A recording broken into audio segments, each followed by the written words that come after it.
Numbers chapter 1. Yahweh spoke to Moses in the desert of Sinai, in the tent of meeting, on the first day of the second month, in the second year after their departure from the land of Egypt.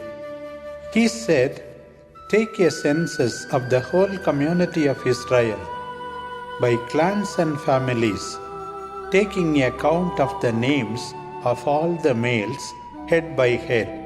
You and Aaron will enlist all men of Israel, 20 years of age and over, able to give military service. From each tribe you shall take a man, the head of his family, to help you in this. These are the names of those who are to be your helpers. For Reuben, Elisur, son of Shedeur. For Simeon, Shelumiel, son of Surishadai. For Judah, Nason, son of Aminadab. For Issachar, Nethanel, son of Suar. For Zebulun, Eliab, son of Helon. Of the sons of Joseph, for Ephraim, Elishama, son of Amikud. For Manasseh, Gamaliel, son of Pedasur. For Benjamin, Abidan, son of Gideoni. For Dan, Ahiezer, son of Amishadai. For Asher, Pagiel, son of Okran. For Gad, Elisaph, son of Roel. For Naphtali, Ahira, son of Enan. These men were elected by public acclamation. There were leaders of their ancestral clans, chiefs of Israel's hosts. Moses and Aaron took these men who had been named, and on the first day of the second month, they called together the whole community.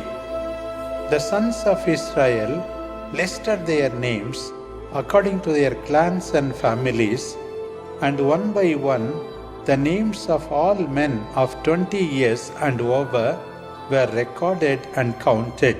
As Yahweh had commanded, Moses took a census of them in the desert of Sinai. When the tribe of Reuben, Israel's firstborn, had been listed by clans and families, the names of all the males of 20 years and over, able to give military service, were recorded one by one. The total of these for the tribe of Reuben was 46,500.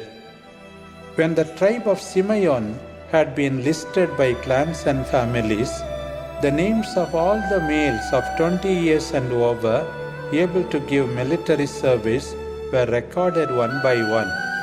The total of these for the tribe of Simeon was 59,300. When the tribe of Gad had been listed by clans and families, the names of all the males of 20 years and over, able to give military service, were recorded one by one. The total of these for the tribe of Gad was 45,650. When the tribe of Judah had been listed by clans and families, the names of all the males of 20 years and over, able to give military service, were recorded one by one. The total of these for the tribe of Judah was 74,600. When the tribe of Issachar had been listed by clans and families, the names of all the males of 20 years and over, able to give military service, were recorded one by one. The total of these for the tribe of Issachar was 54,400. When the tribe of Zebulun had been listed by clans and families, the names of all the males of 20 years and over, able to give military service, were recorded one by one. The total of these for the tribe of Zebulun was 57,400. The descendants of Joseph, When the tribe of Ephraim had been listed by clans and families, the names of all the males of 20 years and over able to give military service were recorded one by one. The total of these for the tribe of Ephraim was 40,500. When the tribe of Manasseh had been listed by clans and families, the names of all the males of 20 years and over able to give military service were recorded one by one. The total of these for the tribe of Manasseh was 32,200. When the tribe of Benjamin had been listed by clans and families, the names of all the males of 20 years and over able to give military service were recorded one by one. The total of these for the tribe of Benjamin was 35,400. When the tribe of Dan had been listed by clans and families, the names of all the males of 20 years and over able to give military service were recorded one by one. The total of these for the tribe of Dan was 62,700. When the tribe of Asher had been listed by clans and families, the names of all the males of 20 years and over able to give military service were recorded one by one. The total of these for the tribe of Asher was 41,500. When the tribe of Naphtali had been listed by clans and families, the names of all the males of 20 years and over able to give military service were recorded one by one. The total of these for the tribe of Naphtali was 53,400. Such were the men registered by Moses, Aaron, and the 12 leaders of Israel, each representing his tribe. Every man of Israel of 20 years and over able to give military service was counted according to his tribe. Altogether, the full total was 603,550. But the Levites and their tribe were not included in the count. Yahweh spoke to Moses and said, "Do not take any census of the Levites or register them among the sons of Israel. You yourself must enlist the Levites to serve the holy tent of the testimony and to look after its furnishings and its belongings. They are to carry the holy tent and all its furnishings. They are to take care of it and set up their camp around it. Whenever the holy tent is to be moved, the Levites shall take it down. Whenever the holy tent is to be set up again, they shall do this. Any layman coming near it must be put to death. The sons of Israel are to set up their tents in formation, each man with his own group and under his own banner. But the Levites are to set up their tents around the holy tent of the testimony, lest God's anger fall on the whole community of Israel. The Levites will take care of the holy tent of the testimony." The sons of Israel did exactly as Yahweh had commanded Moses. Numbers chapter 2. Yahweh spoke to Moses and Aaron. He said, "The Israelites are to camp, every man by his own banner, under the flag of his tribe. They are to camp all around the holy tent of the testimony, but at some distance from it. Those who are to camp on the east side, towards the sunrise, the camp of Judah around his banner, in battle arrangement. Leader of the sons of Judah, Nason, son of Aminadab, his command 74,600 men. Encamped next to him, the tribe of Issachar, leader of the sons of Issachar, Nethanel, son of Zuar, his command 54,400 men. The tribe of Zebulun, leader of the sons of Zebulun, Eliab son of Helon, his command 57,400.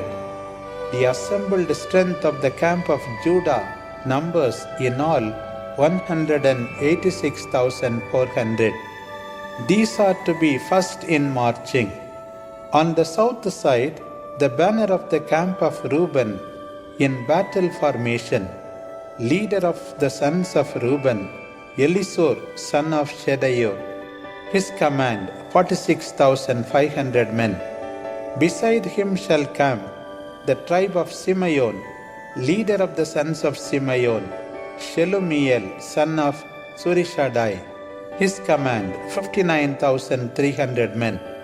The tribe of Gad, leader of the sons of Gad, Elisaph son of Royal. His command 45,650 men. The assembled strength of the camp of Reuben numbers in all 151,420. They ought to be second in order of marching. Next, the tent of meeting will move, since the camp of the Levites is located in the middle of the other camps. The order of marching is to be the same order as in camping, every man under his own banner. On the west side, the banner of the camp of Ephraim in battle formation. Leader of the sons of Ephraim, Elishama, son of Ammihud. His command 40,500 men. Next to him, the tribe of Manasseh, leader of the tribe of Manasseh, Gamaliel, son of Pedasur. His command 32,200 men. The tribe of Benjamin, leader of the sons of Benjamin, Abidan, son of Gideoni. His command 35,400 men. The assembled strength of the camp of Ephraim numbers in all 108,100. They ought to be third in order of marching. On the north side, the banner of the camp of Dan in battle formation. Leader of the sons of Dan, Ahiezer, son of Ammishaddai. His command 62,700 men. Beside him shall camp the tribe of Asher, leader of the sons of Asher, Pagiel, son of Okran. His command 41,500 men. The tribe of Naphtali, leader of the sons of Naphtali, Ahira, son of Enan. His command 53,400 men. The assembled strength of the camp of Dan numbers in all 157,600. They are to be lost in order of marching. Such was the total count of the sons of Israel when the census was made according to tribes. The full count of the entire camp, grouped under the various commands, was 603,550. The Levites, as Yahweh had commanded Moses, were not included in this census of the sons of Israel. The sons of Israel did exactly as Yahweh had commanded Moses. This was how they camped, grouped by banners. This was how they broke camp, each in his own clan, every man with his own family. Numbers chapter 3. These are the descendants of Aaron and Moses at the time when Yahweh spoke to Moses on Mount Sinai. These are the names of the sons of Aaron: Nadab the eldest, then Abihu, Eleazar, and Ithamar. These are the names of Aaron's sons, priests anointed and invested with the powers of the priesthood. Nadab and Abihu died in the presence of Yahweh in the desert of Sinai when they offered fire that was unlawful. They left no children, and so it fell to Eleazar and Ithamar to exercise the priesthood under their father Aaron. Yahweh spoke to Moses, call for the tribe of Levi and appoint them as servants to Aaron the priest.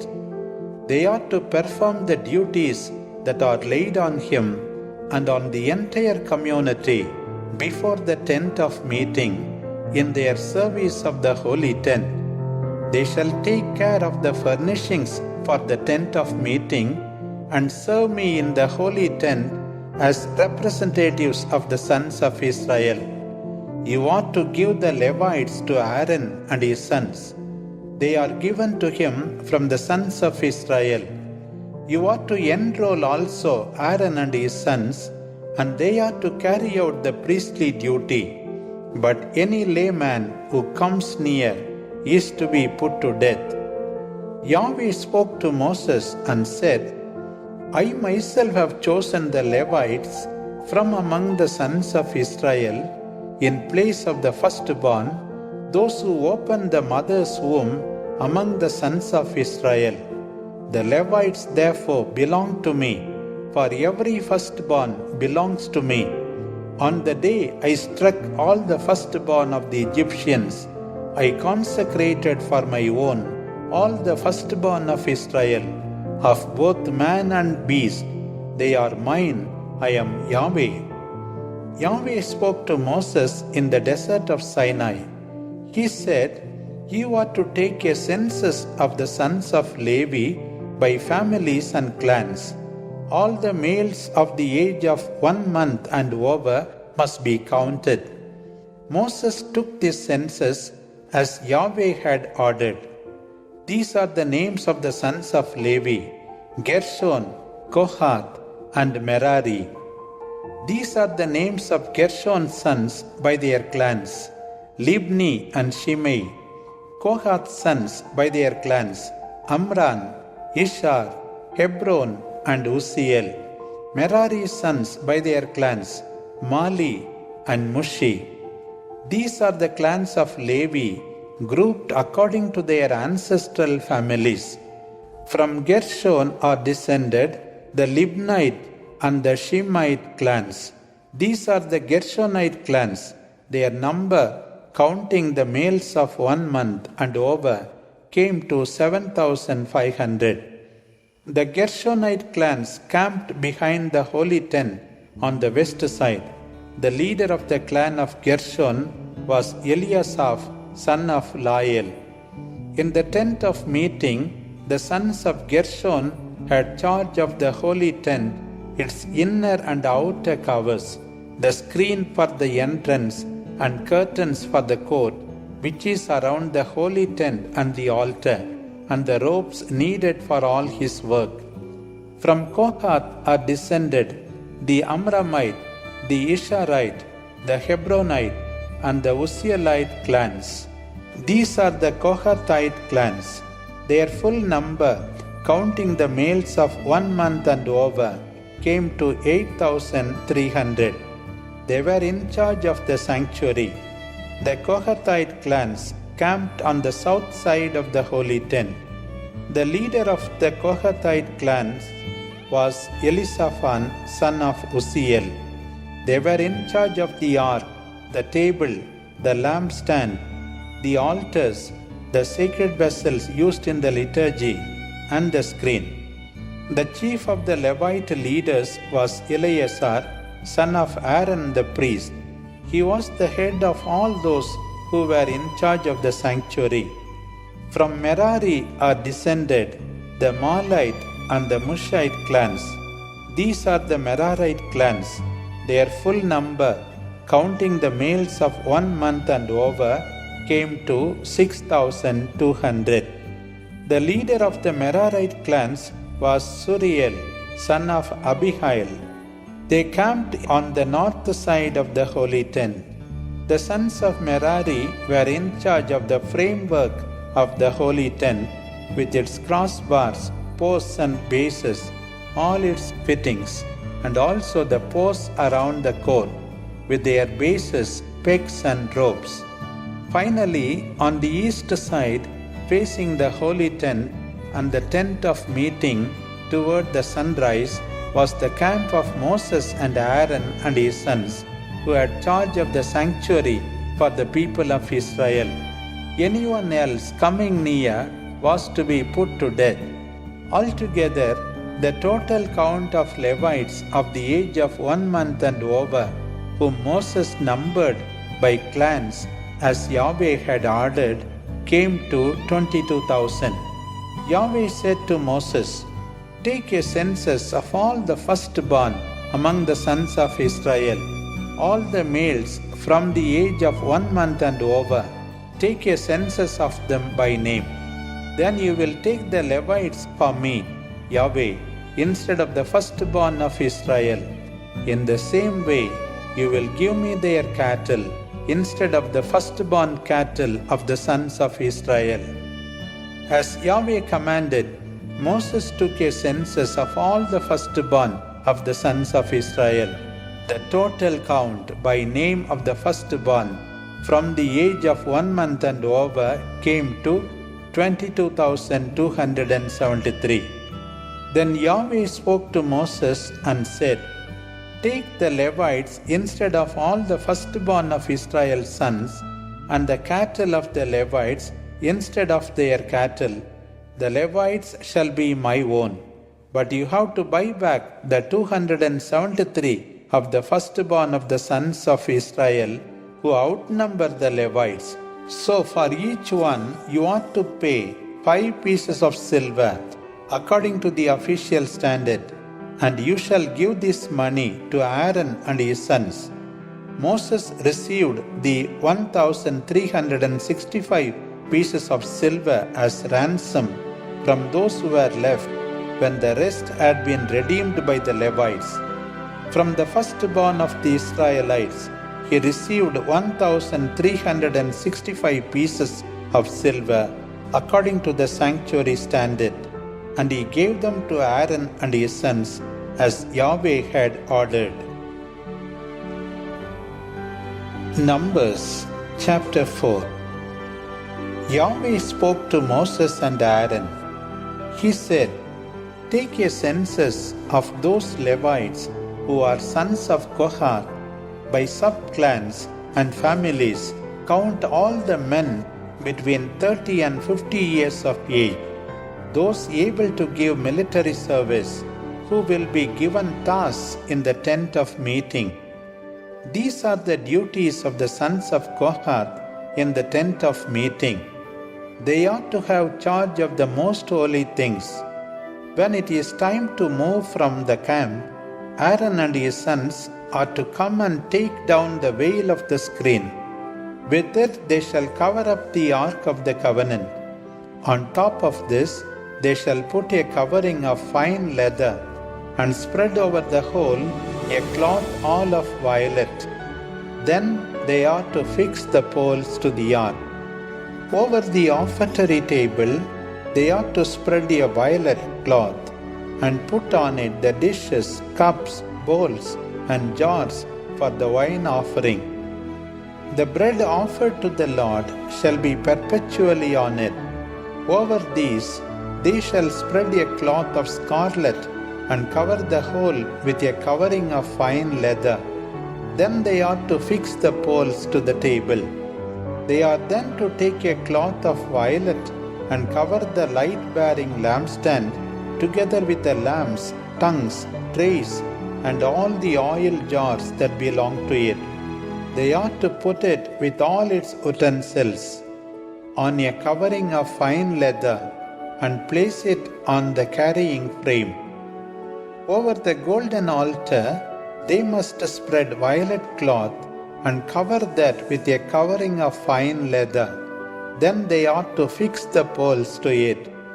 They are also to take all the other objects used in the service of the sanctuary. They must put them all on a violet cloth, cover them with a covering of fine leather, and place them together on the carrying frame.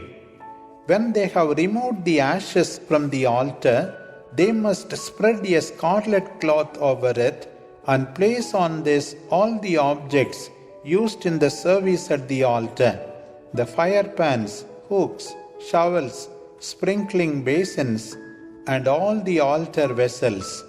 Over the whole they must spread a covering of fine leather. Then they ought to fix the poles to it. When Aaron and his sons have finished covering all the sacred objects and all the equipment in preparation for moving from camp, the sons of Kohath are to come to carry the sacred things, but without touching any of them. Otherwise they would die. This is the duty given to the sons of Kohath in the tent of meeting. Eleazar, son of Aaron the priest, is to watch over the oil for the light, the sweet-smelling incense, the grain offering, and the anointing oil. He must watch over the whole holy tent and everything in it, the sacred objects and their equipment. Yahweh spoke to Moses and Aaron. He said, "Do not let the families of Kohath be cut off from the number of the Levites. This is what you shall do for them, lest they die when they approach the most holy things. Aaron and his sons must go in and assign to each of them his task. In this way, they can go in and yet not look, even for a moment, on any of the holy things. If they do, they will die."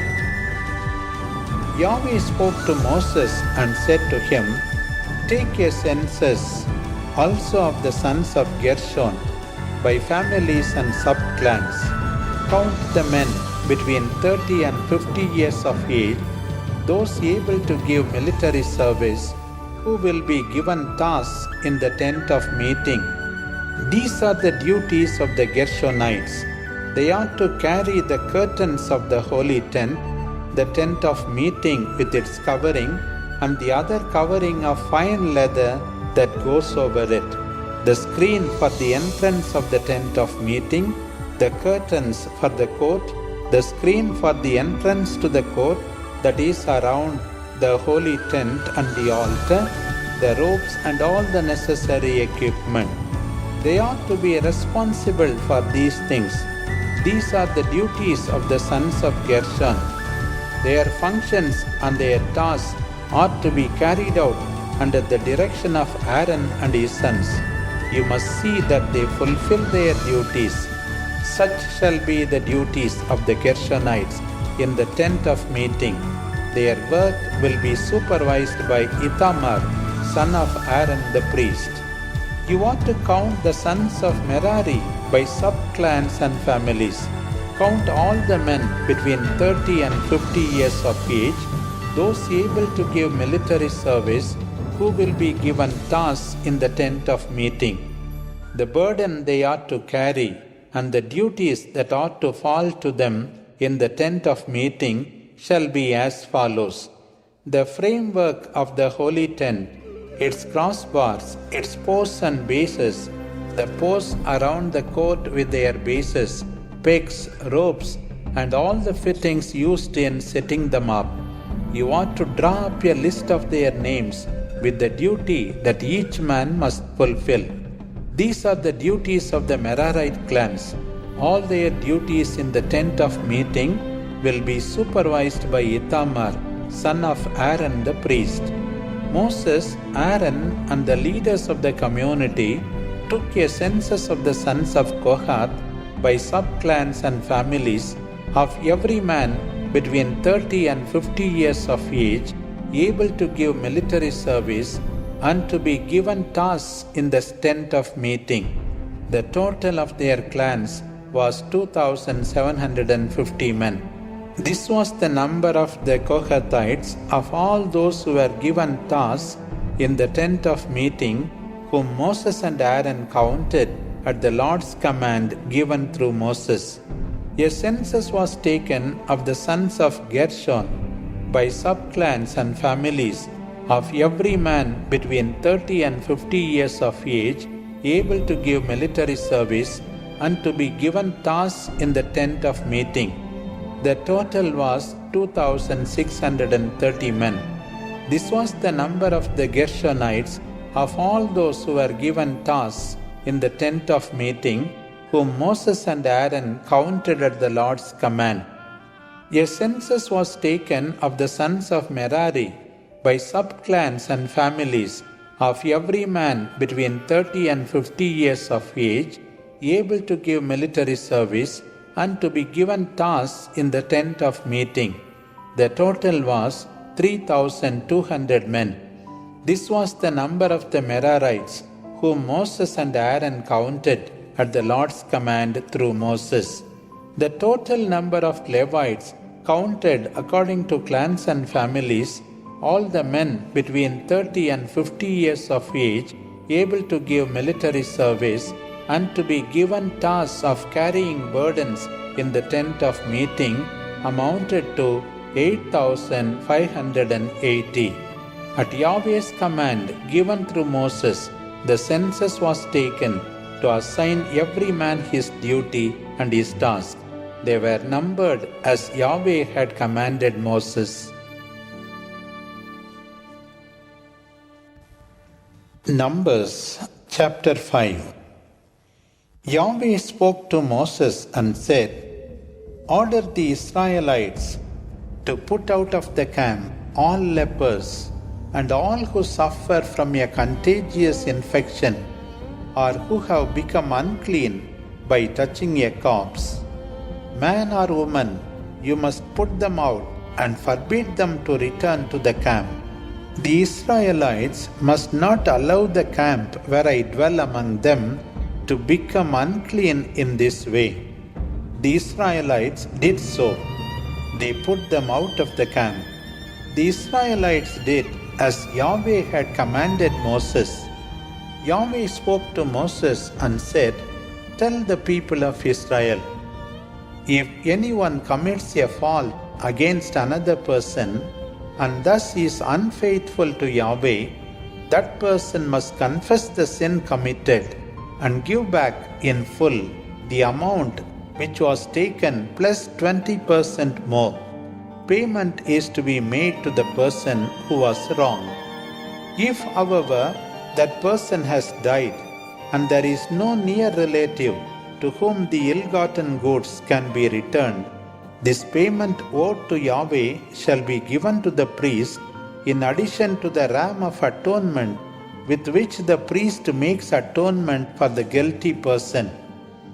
For of everything consecrated by Israelites and brought to the priest, he has a right to the share set aside. Whatever a person consecrates is his own. Whatever is given to the priest belongs to the priest."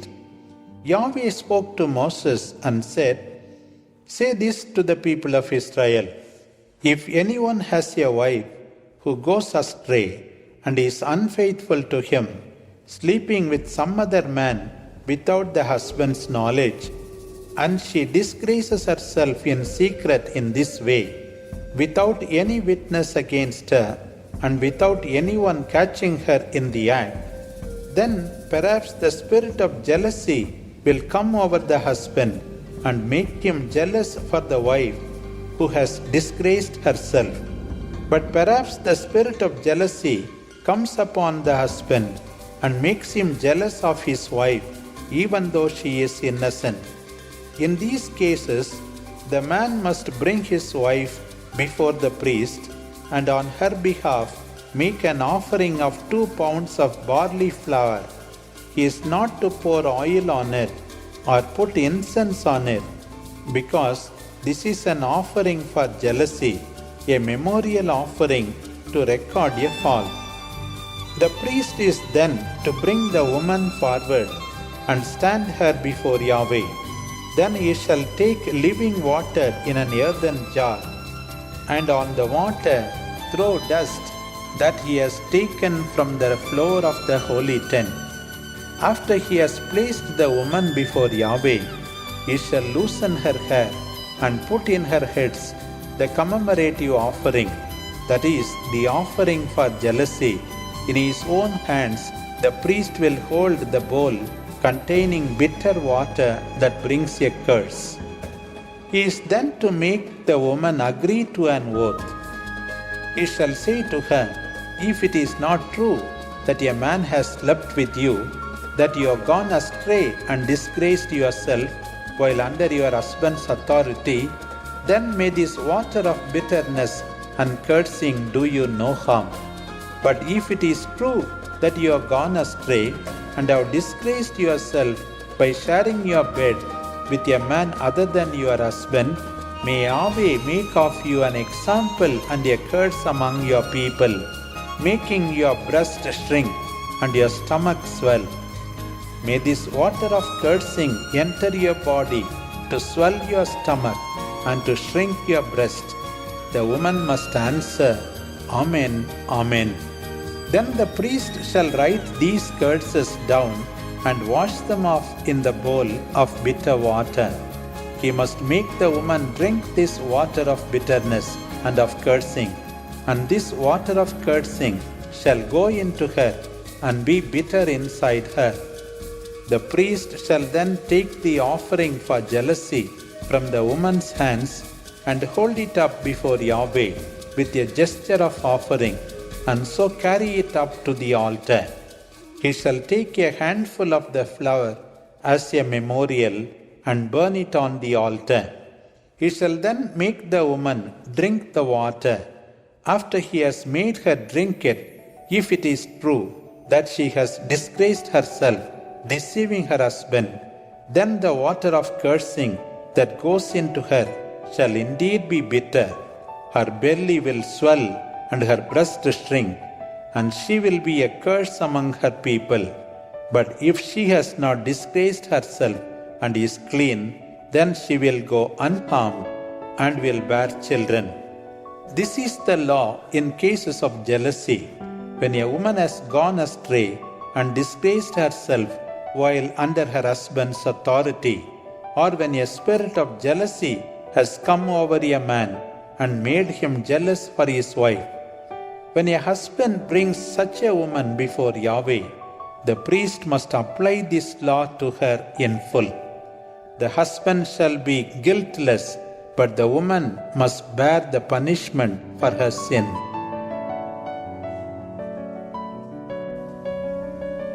Numbers chapter 6. Yahweh spoke to Moses, "Speak to the people of Israel and say to them, when either a man or a woman makes a special vow, the vow of Nazarite, to dedicate himself to Yahweh, he shall abstain from wine and strong drink. He shall not drink vinegar made from wine or strong drink, nor shall he drink the juice of the grape, or eat fresh or dried grapes. All the time he lives as a Nazarite, he shall eat nothing produced by the grapevine, from the pips to the skin. All the days of his vow of separation, no razor shall touch his head. Until the time of his dedication to Yahweh is over, he will be a consecrated person, and he shall let his hair grow freely. For all the time of his separation, in honor of Yahweh, he shall not go near a dead person, not even for his father, mother, brother, or sister, lest he be defiled. For he bears on his head the sign of his consecration to God.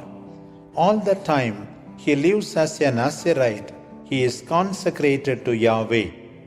If someone suddenly dies near him, his dedicated head is defiled. He then shall be purified on the seventh day, and shave his head on that day. Then on the eighth day he shall bring 2 turtle doves or 2 young pigeons to the priest at the entrance to the tent of meeting. The priest shall offer one as a sin offering and the other as a burnt offering. So he shall make atonement for his sin because of the dead person. And that same day the Nazarite shall again consecrate his head and bring a yearling lamb as a guilt offering. The time of his consecration begins again from that day. The former days are not valid, for his separation has been defiled. This is the ritual regarding the Nazarite on the day when his period of consecration is completed. He is to be led to the entrance of the tent of meeting, and must make his offering to Yahweh, a 1-year-old male lamb without any defect for burnt offering, a 1-year-old lamb without any defect for sacrifice for sin, a ram without any defect for peace offering, and a basket of unleavened loaves made of fine flour mixed with oil, and of unleavened wafers spread with oil, with the required offerings of grain and wine. When he has brought all this before Yahweh, the priest must offer the sacrifice for sin and the burnt offering for the Nazarite. Then he shall offer the peace offering with the ram and the unleavened bread in the basket, and finally the priest shall offer the accompanying offering of grain and wine. Then the Nazarite shall shave off his consecrated hair at the entrance to the tent of meeting and put it in the fire of peace offering. The priest is to take the shoulder of the ram as soon as it is cooked, with an unleavened cake from the basket and an unleavened wafer. He is to put them into the hands of the Nazarite who has just shaved off his hair. With them he must make the gesture of offering before Yahweh. As it is a holy thing, it belongs by law to the priest, in addition to the breast that has been presented and the leg of the ram that has been set aside. After this, the Nazarite may once more drink wine. Such is the ritual for the Nazarite. If besides the hair he has also vowed a personal offering to Yahweh, he must fulfill the vow he has made in addition to what the ritual prescribes for his hair. Then Yahweh spoke to Moses, saying, "Speak to Aaron and his sons, and say to them, This is how you shall bless the people of Israel. You shall say, May Yahweh bless you and keep you. May Yahweh let his face shine on you and be gracious to you. May Yahweh look kindly on you and give you his peace. In that way shall they put my name on the people of Israel, and I will bless them." Numbers chapter 7. On the day Moses finished setting up the holy tent, he anointed and consecrated it with all its furniture, as well as the altar and all its equipment. When he had anointed and consecrated it all, the leaders of Israel made an offering. These were the heads of the clans, who were leaders of tribes and had supervised the census. They brought their offerings before Yahweh: 6 covered wagons and 12 oxen, 1 wagon for every 2 leaders, and 1 ox each. They brought them before the holy tent. Yahweh then spoke to Moses and said, "Accept these from them, and let them be set apart for the service of the tent of meeting. You ought to give them to the Levites to eat as his duties require." Moses took the wagons and the oxen and gave them to the Levites. To the sons of Gershon he gave 2 wagons and 4 oxen for the duties they had to perform. To the sons of Merari he gave 4 wagons and 8 oxen for the duties they had to perform under the direction of Ithamar, son of Aaron the priest. But to the sons of Kohath he gave none at all, because the sacred duty given to them had to be carried on their shoulders.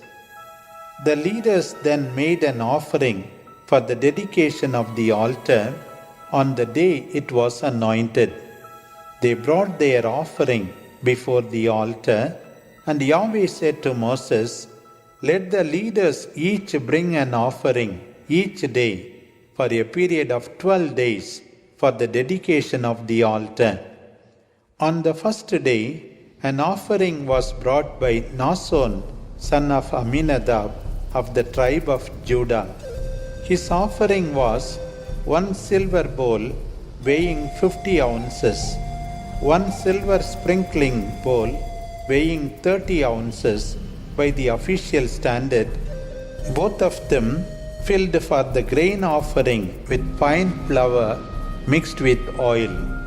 1 golden bowl weighing 4 ounces filled with incense, 1 young bull, 1 ram, and 1 male 1-year-old lamb for the burnt offering, 1 goat for the sacrifice for sin, and for the peace offering 2 oxen, 5 rams, 5 goats, and 5 male 1-year-old lambs. This was the offering of Nahshon, son of Amminadab. On the second day, an offering was brought by Nethanel, son of Zuar, leader of Issachar.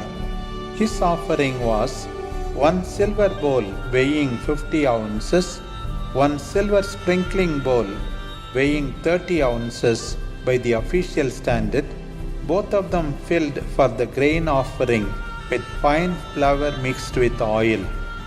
1 golden bowl weighing 4 ounces filled with incense, 1 young bull, 1 ram, and 1 male 1-year-old lamb for the burnt offering, 1 goat for the sacrifice for sin, and for the peace offering, 2 oxen, 5 rams, 5 goats, and 5 male 1-year-old lambs. This was the offering of Nethanel, son of Zuar. On the third day, an offering was brought by Eliab, son of Helon, leader of the sons of Zebulun. His offering was 1 silver bowl weighing 50 ounces, 1 silver sprinkling bowl weighing 30 ounces by the official standard, both of them filled for the grain offering with fine flour mixed with oil. 1 golden bowl weighing 50 ounces filled with incense, 1 young bull, 1 ram, and 1 male 1-year-old lamb for the burnt offering, 1 goat for the sacrifice for sin and for the peace offering, 2 oxen, 5 rams, 5 goats, and 5 male 1-year-old lambs. This was the offering of Eliab, son of Helon.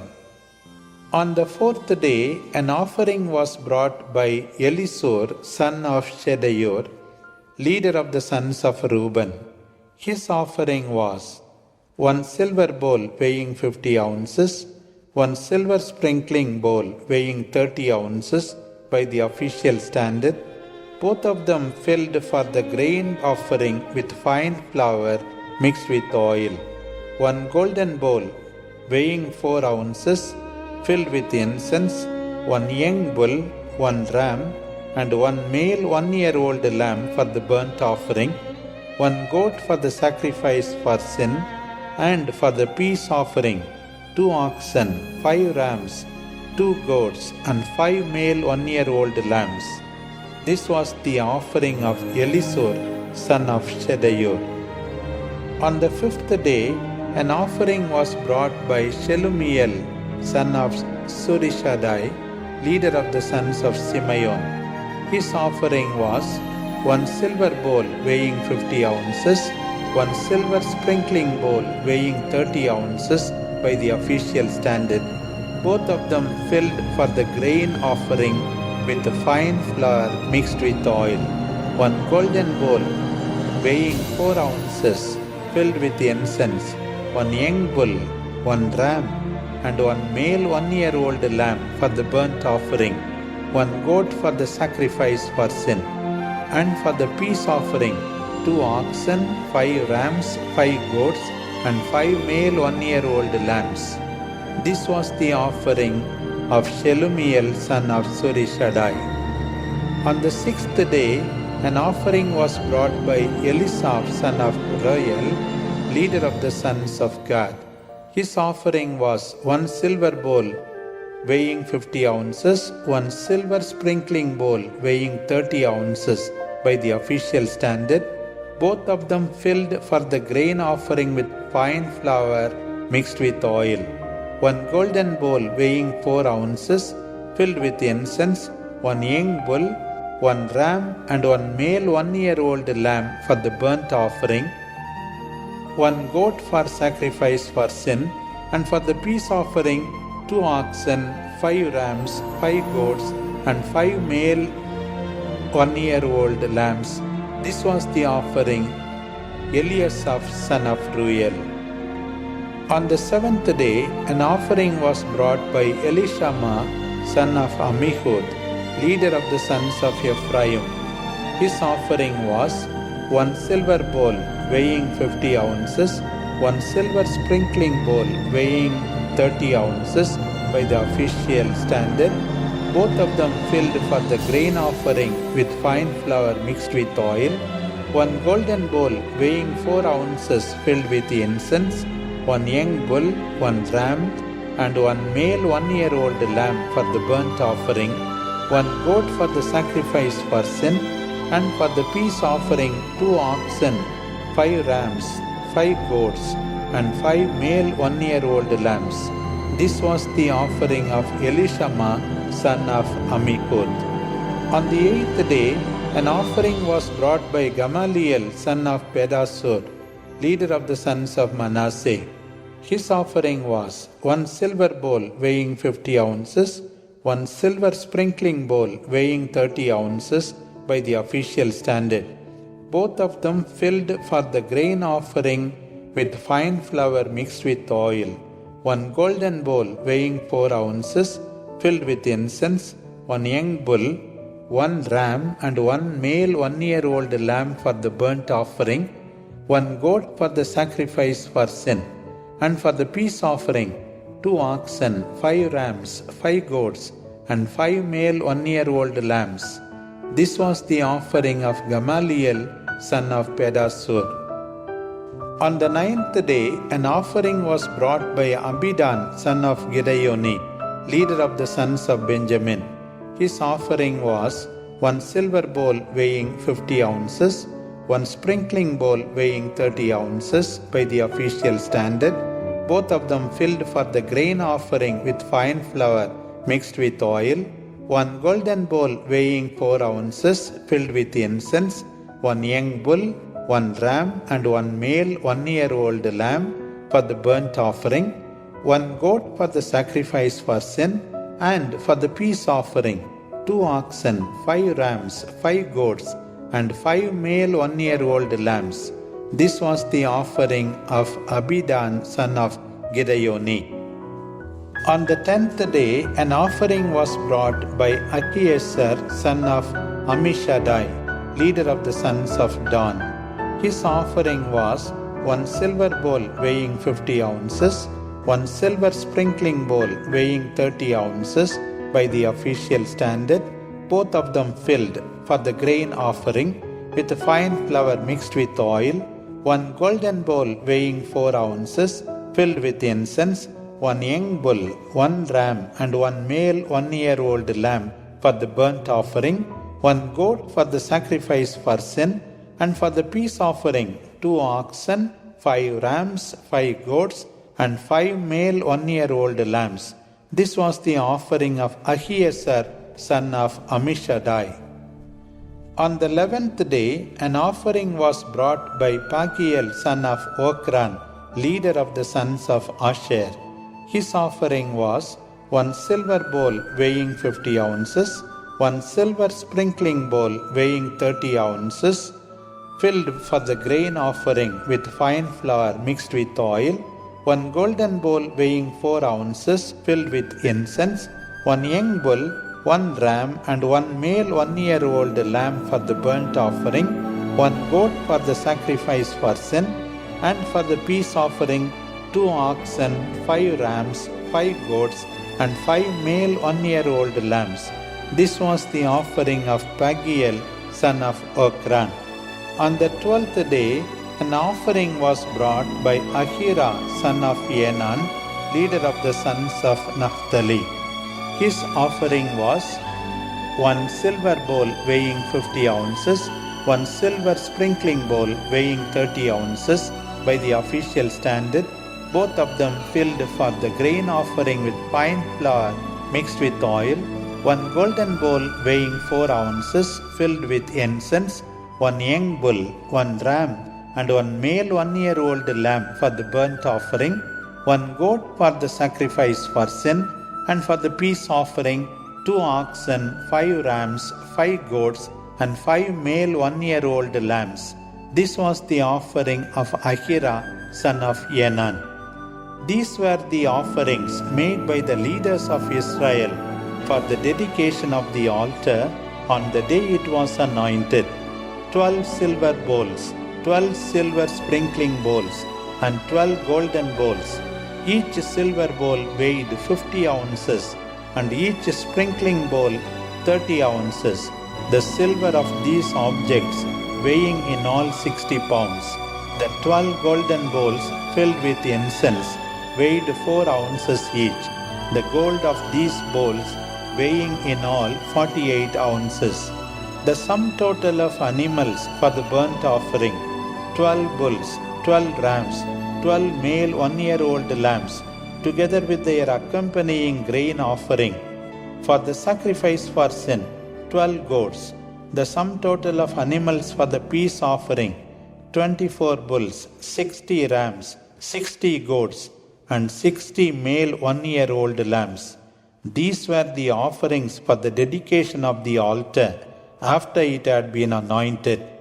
When Moses went into the tent of meeting to speak with him, he heard the voice speaking to him from above the mercy seat, which was on the ark of the covenant, from between the 2 cherubim. Numbers chapter 8. Yahweh spoke to Moses and said, "Say this to Aaron, set up the lamps so that the 7 lamps throw their light toward the front of the lampstand." Aaron set up the lamps to the front of the lampstand as the Lord had commanded Moses. This lampstand was made of hammered gold. From its stem to its petals, it was of hammered gold. This lampstand had been made according to the pattern Yahweh had shown to Moses. Yahweh spoke to Moses and said, "Separate the Levites from the other Israelites and purify them. You shall sprinkle them with the water of purification, and they shall shave their bodies all over and wash their clothing. They will then be clean. They shall next take a young bull with the accompanying grain offering of fine flour mixed with oil, and you shall take a second young bull for a sacrifice for sin. Then bring the Levites before the tent of meeting and call together the whole community of Israel. When you have brought the Levites before Yahweh, the sons of Israel must lay their hands on them.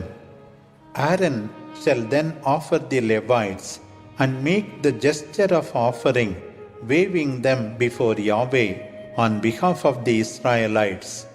From that time, they will be dedicated to the service of Yahweh.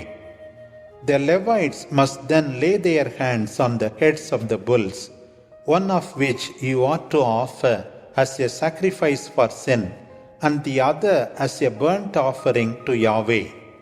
This is the rite of atonement for the Levites. Having brought the Levites before Aaron and his sons, you will present them to Yahweh and wave them before him. So you shall set the Levites apart from the rest of the sons of Israel, so that they may be mine. The Levites may begin their ministry in the tent of meeting when you have purified them and offered them with the gesture of offering. They are given me from among all the sons of Israel. They are to replace all the firstborn of all the sons of Israel. I have taken them for my own. For all the firstborn among the sons of Israel, man and beast, belong to me. The day I struck all the firstborn in the land of Egypt, I consecrated them to myself.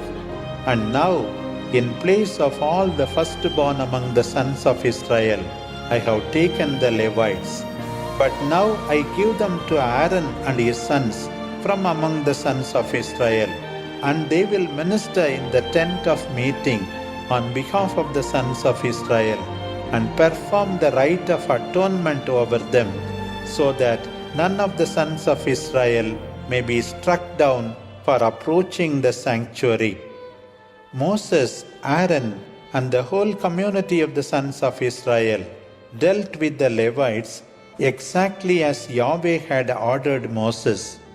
This is what the sons of Israel did with them. The Levites purified themselves and washed their clothes, and Aaron presented them and waved them before Yahweh. Then he performed the rite of atonement over them. The Levites were then allowed to perform their ministry in the tent of meeting in the presence of Aaron and his sons. As Yahweh had ordered Moses concerning the Levites, so it was done to them. Yahweh spoke to Moses and said, "This concerns the Levites. The Levite shall exercise his ministry and do his duties in the tent of meeting from the age of 24 onward. After the age of 50, he is no longer bound to the ministry. He shall have no further duties, but he can still help his brothers to perform the services in the tent of meeting, though he himself will no longer have any ministry. See that this is the rule for the ministry of the Levites."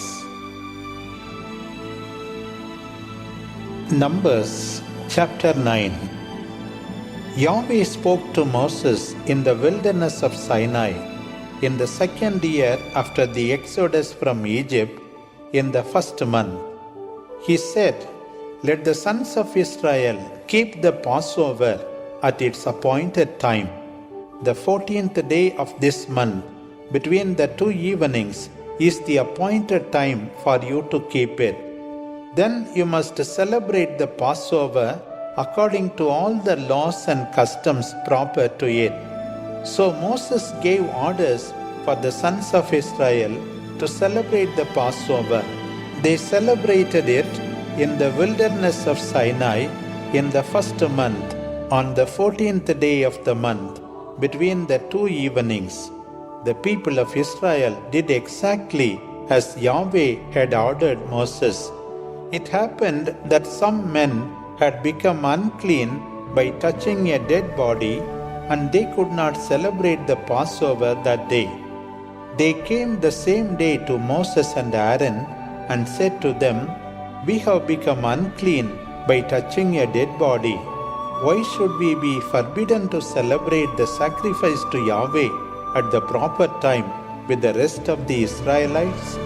Moses answered them, "Wait there till I hear what Yahweh tells me about you." Yahweh spoke to Moses and said, "Say this to the Israelites: If anyone among you or your descendants becomes unclean by touching a dead body, or is far away on a journey, he can still celebrate the Passover for Yahweh. He shall do it 1 month later instead, on the 14th day between the two evenings. Then you shall celebrate it with unleavened bread and bitter herbs. Nothing of the victim must be left over until morning, nor must they break any of its bones. You shall keep all the regulations of the Passover. But anyone who is clean and not away on a journey, and who fails to celebrate the Passover, shall be cut off from his people, because he did not bring the offering to Yahweh at its appointed time. So he must suffer the punishment for his sin. If a stranger is living among you and wants to celebrate the Passover for Yahweh, he must celebrate it in accordance with the laws and customs of the Passover. There is to be only one law among you, for settler and native alike. On the day the holy tent, that is, the tent of meeting, was set up, the cloud covered it. At nightfall, the cloud took the appearance of fire over the holy tent and remained so until the morning. The cloud covered it continually in daytime, and at night it looked like fire. Whenever the cloud lifted above the tent, the Israelites took down their tents and continued their journey. Whenever the cloud stopped, there the Israelites camped. The Israelites left at the command of Yahweh, and at his command they camped. The people remained in camp as long as the cloud rested on the holy tent. As long as the cloud stayed above the holy tent, the Israelites obeyed Yahweh and did not move on. Whether the cloud happened to stay for many days above the holy tent or only one day, they camped at Yahweh's command and moved on at Yahweh's command. If the cloud happened to remain only from evening to morning, they moved on when it lifted the next morning. Or if it stayed for a whole day and night, they moved on only when it lifted. Sometimes it stayed there for 2 days, a month, a year. However long the cloud stayed above the holy tent, the Israelites remained in camp in the same place, and when it lifted, they moved on. At Yahweh's command, they camped, and at Yahweh's command, they moved on. They obeyed Yahweh's command given through Moses.